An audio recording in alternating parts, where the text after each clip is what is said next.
Bien, bonjour à tous et bonne année à tout le monde. J'ai un peu tardé pour des raisons objectives et professionnelles à vous faire cette vidéo, mais je tenais à écrire complètement l'étude littéraire que je devais vous faire, que je vous avais annoncé que je ferais, et c'est chose faite maintenant. Ça m'a pris pas mal de temps d'ailleurs, mais enfin c'était de toute façon une promesse, donc je l'ai fait. Donc je vais vous scanner la prise de notes que j'ai faite, que j'ai traduite, enfin que j'ai voulu faire de la façon la plus propre possible. Il me semble qu'elle est tout à fait lisible, plus que le carnet par exemple que je vous ai distribué, même si même s'il contient des éléments qui sont importants pour l'explication de texte. C'est donc une étude littéraire qui porte sur les sections 4 et 5 de Quelque chose noir. Étude qui, nous le savons, pose un certain nombre de difficultés, d'une part par elle-même. Je vous renvoie, comme je l'avais dit, à la vidéo que j'ai faite à partir notamment de l'étude des pièces de Sarraute, programme il y a 2 ans, mais vidéo que j'ai faite sur l'explication de texte et sur la méthode de l'étude littéraire elle-même. Et donc, non seulement l'étude littéraire est difficile, mais en plus, l'œuvre elle-même est problématique, on le sait. Elle a été, y compris lorsqu'on lit l'entretien avec Roubaud à la fin de Pour éclairer quelque chose noir, l'œuvre d'explication au moment où ce recueil a été proposé au programme de Normal Sup. Elle a été considérée comme difficile pour un concours par l'auteur lui-même. Donc, il faut avancer à pas compter et surtout cette étude littéraire faite, je pense, peut vous donner des indications. En tout cas, moi, elle m'en donnerait si j'étais candidat cette année, des indications sur la façon de faire, parce que toutes les œuvres ne se prêtent pas de la même manière à l'étude littéraire. Certaines y résistent et il faut, rappelons-le, s'adapter à la singularité de l'œuvre, et c'est la raison pour laquelle il faut regarder celle-ci avec beaucoup à la fois d'humilité et d'enthousiasme, parce qu'elle propose un certain nombre d'éléments qui sont très fructueux pour l'étude littéraire. Alors, cet exorde terminé, je m'attelle à vous présenter très rapidement, je ne vais pas faire l'étude littéraire, je vais y arriver, l'étude littéraire en tant que telle, mais je vais tout de même en retracer l'élaboration, et surtout insister sur les 3 parties de cette étude littéraire. Quel rôle joue-t-elle pour arriver à cette particularité qu'est celle de cet exercice pour l'oral de l'agrégation. Je rappelle que ça dure 40 minutes comme la leçon et que vous avez donc une dizaine de minutes, un petit peu plus, 12 minutes par partie pour tenir le temps, sachant qu'il y a l'introduction et la conclusion, et puis les petits bilans de transition que je n'ai pas fait d'ailleurs pour cette prise de notes, mais qui sont relativement simples dans la mesure où précisément il y a les titres de chacune des parties au fur et à mesure et le contenu de chacun avec des codes couleurs pour les grands titres et les sous-titres. Donc ces bilans de transition sont finalement relativement aisés à trouver. Il s'agit de passer de l'économie d'une partie à l'idée suivante de manière claire. Pour ce qui est de ma prise de notes, j'ai commencé par le travail d'élaboration. D'abord une présentation des sections 4 et 5 par rapport aux sections précédentes, à la fois une présentation de ce qu'elles contiennent principalement, c'est ce qui va être l'objet d'ailleurs de la première partie, mais il s'agit dans l'introduction de présenter le contenu et la caractéristique principale de la portion proposée à l'étude. Et ici, nous avons deux sections qui s'appuient sur une dimension mémorielle à partir d'un constat qui est celui de la diaspora. C'est l'expression qu'utilise Roubaud dans le premier poème de la section 4. Une diaspora, une dispersion une dérive divergente, c'est aussi l'expression qu'il utilise.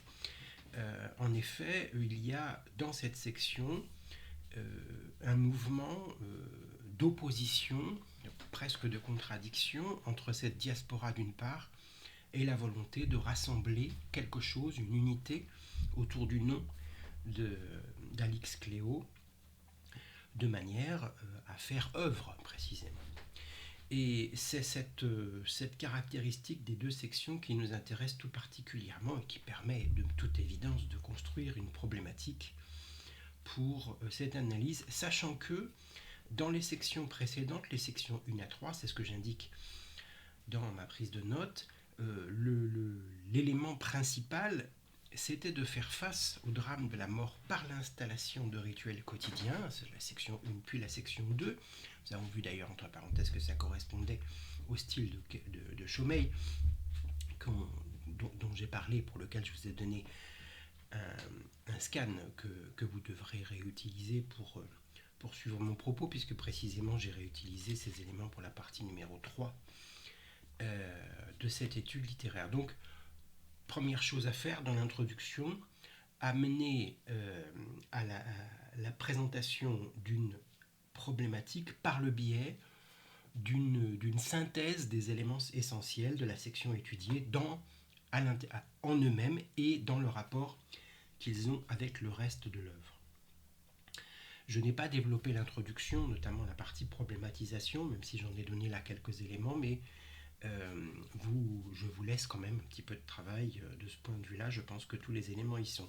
J'ai associé dans cette prise de notes préalable, qui n'est pas l'introduction, je rappelle, deux enjeux transversaux et prolongements, c'est-à-dire j'ai situé les parties 4 et 5, notamment pour le premier, qui m'intéresse plus particulièrement, dans le cadre de l'œuvre tout entière, les deux enjeux étant, un, affronter son image, et deux, le langage comme problématique. Je dis que le premier est important, évidemment, puisque le premier poème porte sur cet affrontement avec l'image de la morte, et c'est bien un affrontement avec la mort dont il est question, puisque précisément ces deux sections se caractérisent par multiplication du terme méditation, laquelle méditation suppose d'affronter la mort. C'est une méditation sur la mort, justement. Le deuxième élément, dont je me resservirai d'ailleurs en partie, notamment dans la troisième partie, si mes souvenirs sont bons, c'est la question du langage comme problématique. Là encore, j'ai situé dans des éléments très précis, dans des références précises à des poèmes, la problématique du langage, le fait de ne pas pouvoir dire un certain nombre de choses. J'ai réévoqué l'innommable de la mort dans la troisième partie. Donc j'ai voulu situer ces deux sections qui sont les sections 4 et 5 à l'intérieur d'une dynamique de l'œuvre, laquelle, c'est intéressant, tout en étant relativement hermétique, voire très hermétique, à un lecteur qui ne serait pas aguerri au thème de Roubaldien, laquelle œuvre fonctionne beaucoup par écho et par élément, par un air de famille, pour reprendre l'expression traduite de Wittgenstein. Ce sont ces éléments d'écho qui créent une cohérence au fur et à mesure, et c'est précisément l'un des éléments sur lesquels il faut travailler dans cette étude littéraire. Donc voilà pour les éléments d'introduction et les éléments de présentation de cette première partie. J'ai tiré un trait ensuite pour rentrer dans la première partie. La première section de l'étude littéraire en général a pour objectif de proposer une image claire et explicite de la section qu'on vous a demandé d'étudier, de la section de l'œuvre qu'on vous a demandé d'étudier. Je dis portion plutôt d'ailleurs, parce que moi je parle de section pour chacun des éléments du recueil.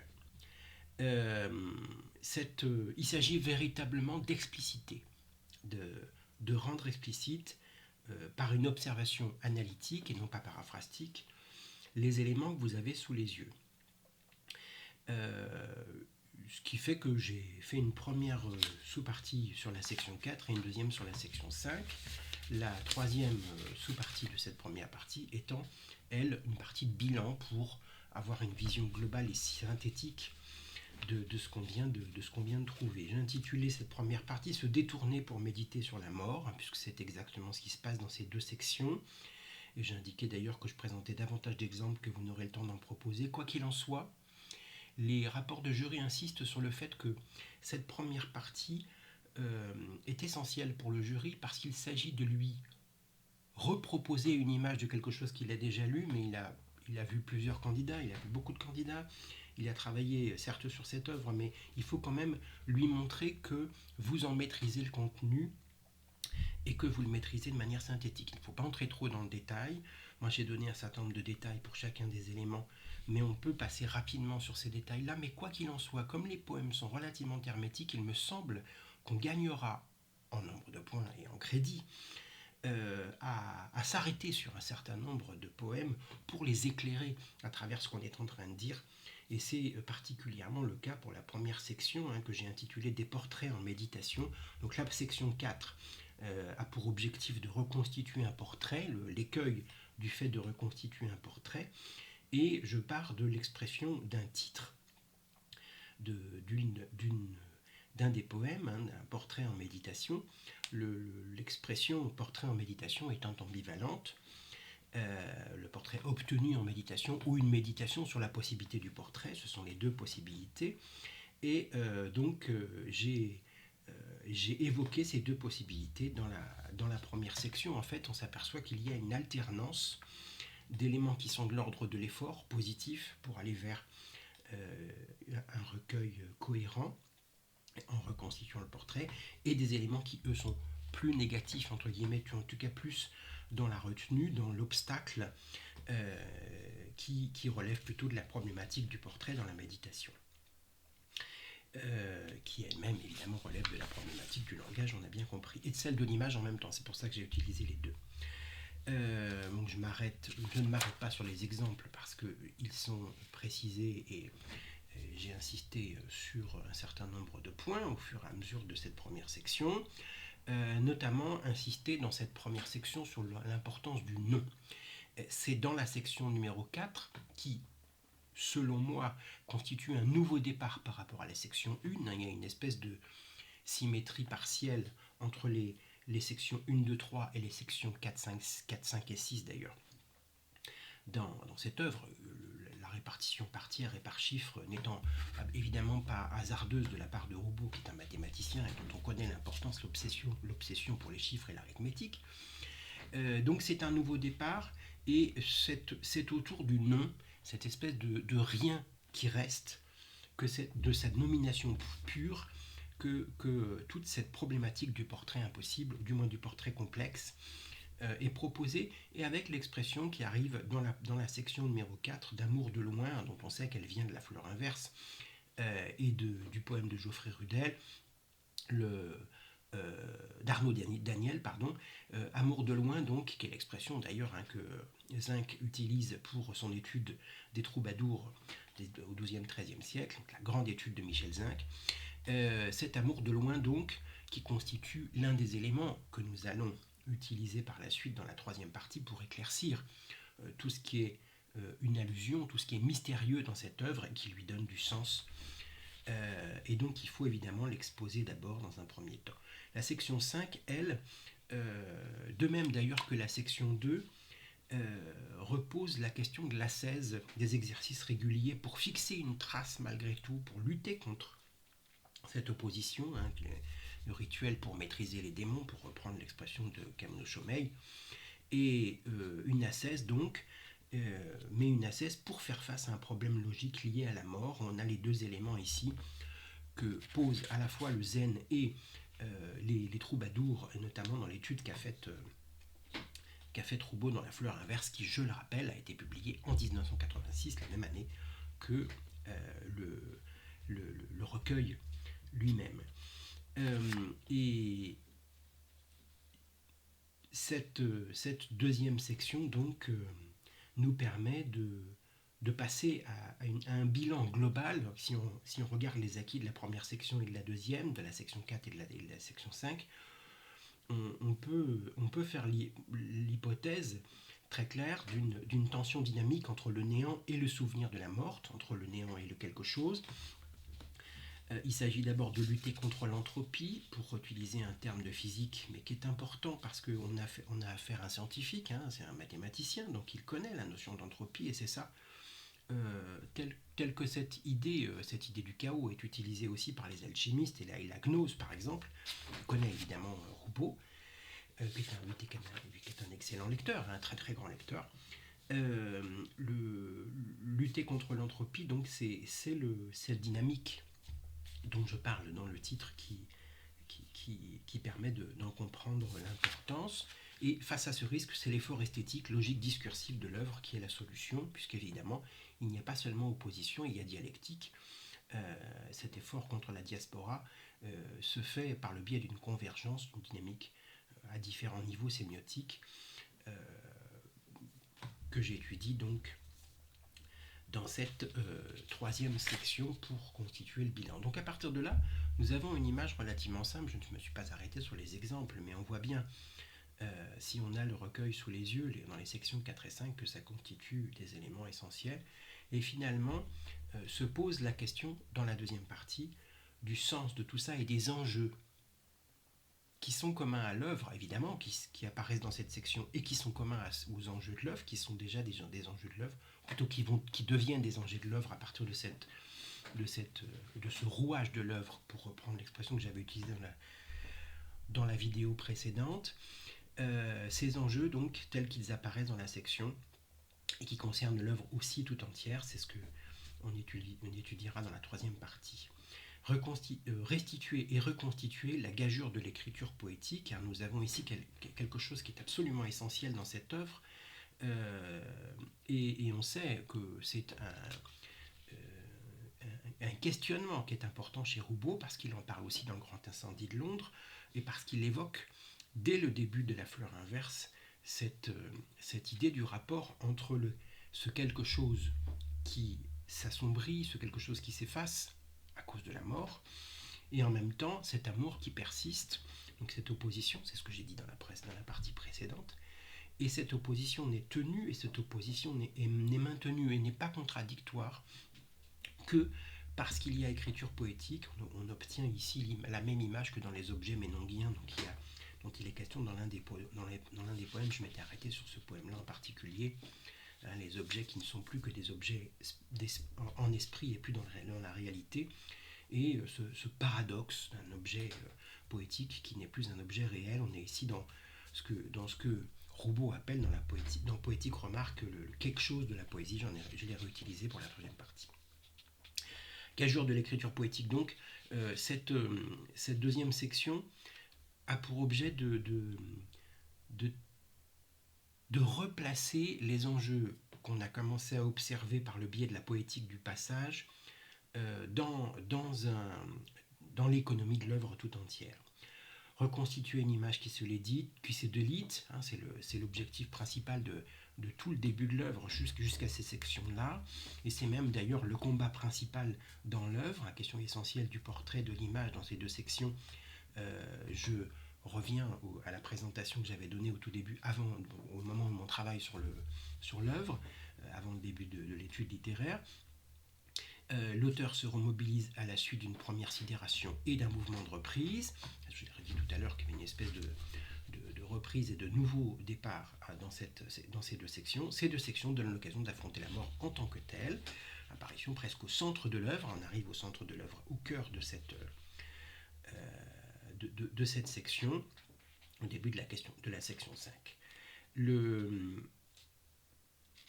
deuxième enjeu important, c'est celui de la crise du langage, pour la crise de la parole, plus particulièrement faillite de la parole, pour utiliser l'expression d'Olivier Barbaran, tel qu'il a dans son article La mort photographe, dans le recueil explicatif sur l'œuvre, pour éclairer quelque chose noir. De la crise du langage au langage de crise, donc, nous sommes ici dans ce fameux péril qu'avait observé et analysé Olivier Barbaran, qui donne lieu à une faillite du langage. Le langage comme problématique a été donc un élément essentiel. J'ai fait une référence d'ailleurs à l'étude d'Olivier Barbaran sur cette question du jeu poétique face à une crise de toute parole.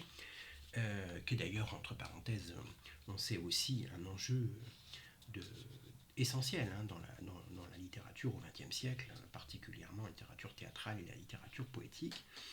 On le voit aussi avec Beckett et avec Sarraute, j'avais déjà parlé de Sarraute en cours d'introduction.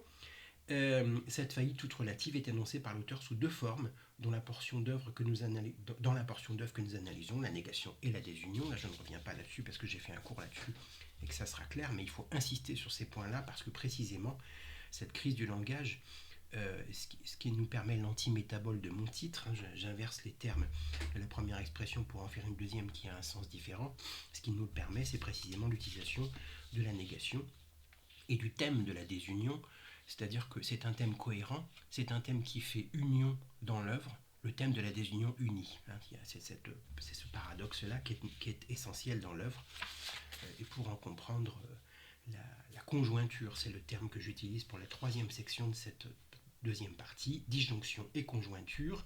C'est un élément que j'avais suggéré dans le dernier cours, dans le troisième cours si mes souvenirs sont bons. C'est l'idée que la disjonction, c'est ce que j'ai annoncé dans la première partie, disjonction des éléments de l'identité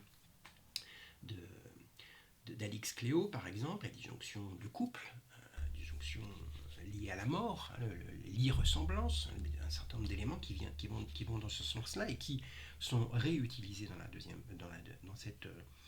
dans ces sections 4 et 5, dans ces redéparts de l'œuvre.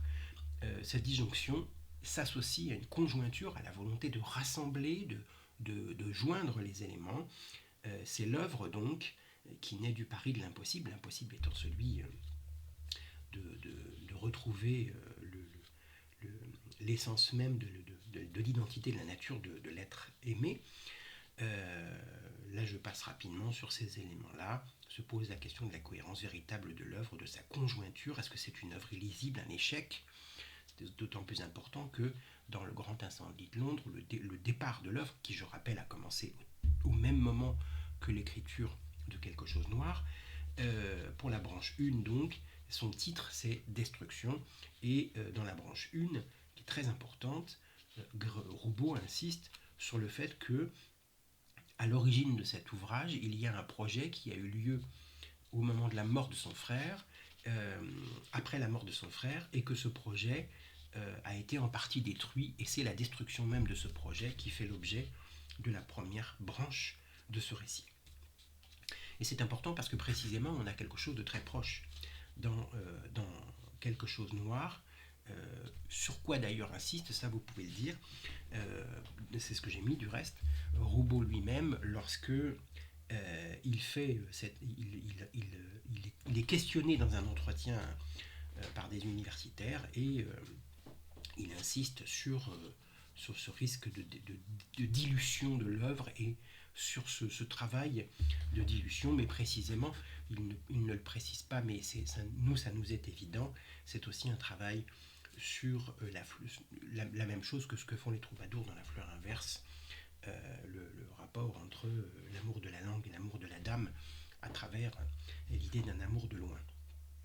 Donc ces éléments nous permettent de comprendre ce qui est en train de se jouer dans cette section-là et qui est absolument essentiel pour l'œuvre. On ne pourrait pas avoir la même puissance d'œuvre s'il n'y avait pas ces sections-là. C'est précisément à ça que sert l'étude littéraire, à prouver qu'il y a quelque chose d'une dynamique révélée à travers la section que vous étudiez, d'où cette fois-ci une troisième section qui permet de traiter des enjeux de l'œuvre tels qu'ils ont été découverts par la section qu'on a observée et enjeux qu'on a traités à l'intérieur de cette section étudiée, mais cette fois-ci on sort de la section elle-même pour faire apparaître un certain nombre de choses qui n'étaient pas forcément visibles. C'est à ça que va vous servir une troisième partie pour une étude littéraire sur Roubaud. Il s'agit de faire apparaître des éléments d'explication particulièrement importants, on le sait, j'ai insisté là-dessus dans le premier cours sur les éléments qui permettent de comprendre le mystère de l'œuvre. J'insiste sur le mot énigme et le mot mystère, dont j'ai insisté sur le fait que dans Poétique Remarque, Roubaud faisait de l'œuvre la traduction d'une énigme en mystère, le mystère étant quelque chose de construit dans une ambition heuristique, donc pour amener le lecteur à la découverte de quelque chose, l'énigme étant quelque chose de noir précisément. Donc on a ici quelque chose qui se joue pour quelque chose de noir, le recueil qui nous a posé tant de problèmes à la lecture. Donc la dynamique repérée dans les deux sections s'éclaire d'une lumière nouvelle par la dénudation du mystère qu'elle déploie. La troisième section étant intitulée, donc ça c'est la phrase d'introduction, mais je l'ai intitulée Une dynamique puissante comme un au-delà de l'œuvre. Je dis au-delà dans la mesure où le terme me permet de désigner quelque chose qui est hors de l'œuvre elle-même, c'est-à-dire qui est au-delà dans le cadre du contexte littéraire par exemple, mais aussi au-delà dans le sens fantôme et ainsi de suite, puisque précisément il y a ce dialogue outre-tombe avec Alix Cléo, c'est d'ailleurs par ça que je commence dans l'œuvre. Et particulièrement dans cette section, même si ce n'est pas dans cette section que c'est le plus évident, ça avait déjà commencé auparavant dans la section 3. Donc un dialogue outre-tombe avec des modèles qui hantent l'auteur, qui permet à la fois de parler d'Alix Cléo en tant que fantôme, entre guillemets, dans l'œuvre, et en même temps de Wittgenstein et de sa tombe telle qu'elle apparaît dans l'œuvre et telle qu'elle réapparaît dans notre section avec le poème sur la dalle, qui est particulièrement hermétique d'ailleurs, entre parenthèses, et l'image plus évanescente encore, mais particulièrement importante. J'ai insisté sur ce point-là parce que je pense que c'est vraiment un élément essentiel pour la compréhension de quelque chose de noir sur Chaumeil et la succession des 10 styles dans cette première section, parce que là aussi c'est un modèle qui hante littéralement l'auteur. Deuxième élément important dans cette œuvre, sur lequel je trouve on n'insiste pas suffisamment, et sur lequel j'ai déjà dit un certain nombre de choses, ce sont les fameux 3 M dont parle Roubaud dans Poétique Remarque, les 3 M, mélancolie, méditation, mémoire, dans cet ordre-là. L'énigme posée par l'œuvre sollicite en sa poétique ce que Roubaud appelle donc les 3 M, faire face à l'innommable, recueillir et se recueillir, et une série de discours structurés comme remède à la perte. Là, je m'appuie sur ce que j'avais dit dans le cours section 3, j'ai scanné un élément concernant ce que disait Michel Foucault sur la méditation sur la mort, et je me suis réappuyé un petit peu là-dessus pour insister sur le fait que le recueillement et l'exercice de méditation face à la mort permet à l'auteur de se constituer en esprit puissant et en esprit dynamique. Et puis je m'appuie aussi sur l'expression de Laurent Génie sur la stase et le flux dans une étude donc sur la vie esthétique. Laurent Génie, donc, qui est professeur à l'Université de Genève. Cet élément, mélancolie, méditation, mémoire, m'amène très naturellement à ce troisième enjeu qui est absolument essentiel dans l'œuvre, c'est celui de l'ermite et de la méditation sur la mort. On le voit, le parallèle que j'ai déjà fait avec le grand incendie de Londres éclaire, c'est ce que j'avais essayé d'expliquer au fil des cours, éclaire cette œuvre et le titre qui lui a été donné d'ailleurs, qui est très alchimique, moi je trouve, très alchimique et très zen aussi. Toutes les méditations sont d'abord et avant tout des méditations sur la mort, et sur un point particulièrement intéressant, la notion de point. D'un point de vue spatial, la méditation se fait souvent sur un point unique, le fameux point vacillant dont il est question dans l'œuvre. Je pense que c'est une allusion à cette méditation sur la mort. Le dernier élément donc absent et présent dans le recueil, à la fois est présent et absent, auquel il est fait allusion, c'est l'érémitisme du poète japonais Chaumeil. L'ermite en sa cabane contemplant des images éparses du passé, on est exactement là-dedans dans cette section. C'est par la suite, dans les sections 6 et 7, il sera beaucoup question de la photographie, du pinceau lumineux, de l'œuvre, avec le parallèle avec l'œuvre poétique. Le deuxième élément, qui est aussi vrai d'ailleurs chez Chaumeil, mais c'est le parallèle que fait de toute évidence dans son œuvre Roubaud avec les troubadours, L'amour de loin et la Tanso de Nonré. Je passe parce que j'en ai beaucoup parlé et maintenant c'est clair. Et enfin, le fameux quelque chose fuyant de la poésie, ce fameux quelque chose dont il est question dans Poétique Remarque et dont parle beaucoup Roubaud. La poésie n'est pas ce qu'elle est autre chose, mais elle est quelque chose de particulier, de magique. Et c'est cette méditation sur la mort qui permet d'atteindre quelque chose qui résiste au néant, précisément, et donc qui permet de reposer la question du discours poétique. Donc voilà pour l'organisation et la logique de, de cette étude littéraire. J'ai fait presque en une demi-heure.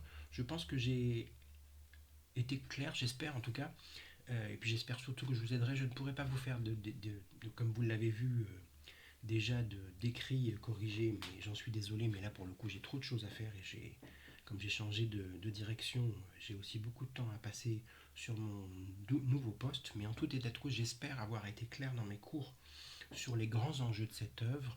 Je crois que la première dissertation nous a permis beaucoup de parler dans le cours numéro 1 et 2, dans les cours numéro 1 et 2 le sujet dissertation nous a permis de parler de cette méthode de la dissertation et du temps qu'on doit passer à analyser ce sujet.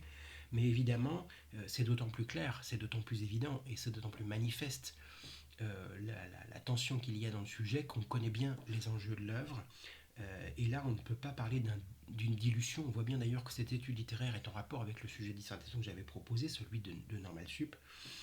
Cette dilution n'est pas complète, dans la mesure où précisément la parole poétique, elle, permet, ne serait-ce que par l'annonce du néant, ou le fait de dire je suis dans le néant, par ce paradoxe de l'énonciation du néant ou du non, elle permet de faire face au néant précisément.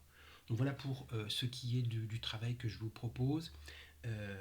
N'hésitez pas à m'envoyer un message si vous avez une question supplémentaire. J'espère que vous allez bien, j'espère que vous n'êtes pas trop fatigué et que vous êtes déterminé. En tout cas, moi je pense que vous pouvez l'être. Voilà, merci.